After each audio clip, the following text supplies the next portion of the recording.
Hello guys, welcome back to vibes. లంజా కొడక ఏం టీజర్ వదిలేవరా? అసలు దిక్కుమాలిన టీజర్. ఏంట్రా అన్ని బూతులు మాడుతున్నాం అనుకుంటున్నారా? ఏం లేదు భయ్యా, ది ప్యారడైజ్ సినిమా టీజర్ అయితే విడుదలైంది. సో ఈ టీజర్ చూశాక బూతులు అనేవి డైరెక్ట్గా ఇప్పటి నుంచి మనం మాట్లాడొచ్చు అనిపించింది అనమాట వీడియోలో కూడా. ఎందుకంటే సినిమాలో పెడుతున్నారు, టీజర్లో పెడుతున్నారు డైరెక్ట్గా లంజా కొడక నీ అమ్మ అని. సో మొత్తానికి మనం ఎందుకు మాడకూడదు ఇంకా ఇలాంటి చిన్న చిన్న యూట్యూబర్లు. సో మొత్తానికి నేను కూడా ఆ పదంతో మొదలెడుతున్నా. సో మొత్తానికి భయ్య the Paradise teaser. So mass masala అంటూ బూతుల పురాణ టీజర్ ఒకటైతే వదిలేరు. సో బాగానే ఉంది.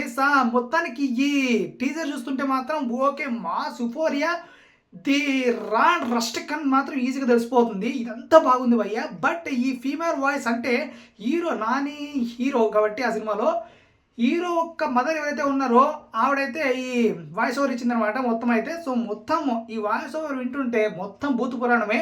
బట్ ఆ భూత పురాణాన్ని మన వాళ్ళు ఎంత పాజిటివ్గా తీసుకుంటున్నారంటే కామెంట్లో, అబ్బా వాట్ ఏ మూవీరా, నీ అమ్మాయి ఏం మూవీరా, అబ్బా ఏం టీజర్ రా, ఏం దిక్కుమాలిన మనుషులు రా స్వామి. బూతుల్ని కూడా ఇప్పుడు పొగడం స్టార్ట్ చేశారనమాట. అంటే ఇప్పుడు ఎంత బూతు మాట్లాడితే ఇవన్నీ మాట్లాడితే అంత బాగా వెళ్తుంది సినిమా టీజర్. సో నేను సినిమాని తప్పటట్లే అండ్ టీజర్ని తప్పటట్లే. ఓకే అంతా బాగానే ఉంది, వాల్యూస్ బాగానే ఉన్నాయి, స్టోరీ కూడా ఏదో కొత్తగా కాకపోయినా ఏదో ఒక పాయింట్తో వస్తున్నారు. సో అంతా బాగానే పెట్టారు. ఈ భూత పురాణం ఎందుకు పెట్టారు మధ్యలో? సో అది కాకుండా హీరో పెద్ద ట్యాటు లంజా కొడక అని ట్యాటు వేయించాడు.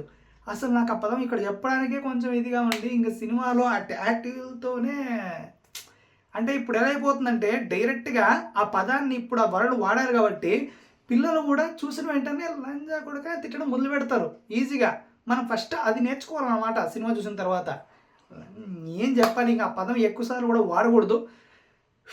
ఇంక ఏం టీజరో మొత్తానికి అయితే ఈ పదాన్ని పక్కన పెట్టి చూస్తే మాత్రం సినిమా అయితే ఓకే. ది ప్యారడైజ్ అనేది ఒక మెయిన్ బాంబులాగా పిల్లగా ఉంది నానిగారి కెరీర్లో. అయితే మెయిన్గా నానిగారు టైర్ 1 లిస్టుకు వచ్చేకి ది బెస్ట్ అవుట్పుట్ ఇవ్వబోతుంది ఈ సినిమా అనిపిస్తుంది. సో చూడాలి మళ్ళీ ఎలా ఉండబోతుంది అనేది. సో టీజర్ పరంగా అయితే వాల్యూస్ కానీ అండ్ ఒక కాకి కథ అనే దాంతో వస్తున్నారు.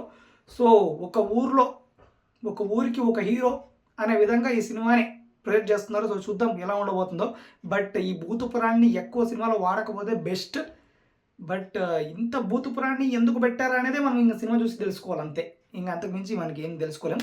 సో మొత్తానికి మీకు ఏమనిపించింది ఈ భూత పురాణాన్ని తప్పకుండా మనకు ఆడవాళ్ళు తెలియజేయండి. ఇంకెంత కాల్సం సబ్స్క్రైబ్ చేసుకుంటారా? వదిలేండి, సబ్స్క్రైబ్ చేసుకోండి.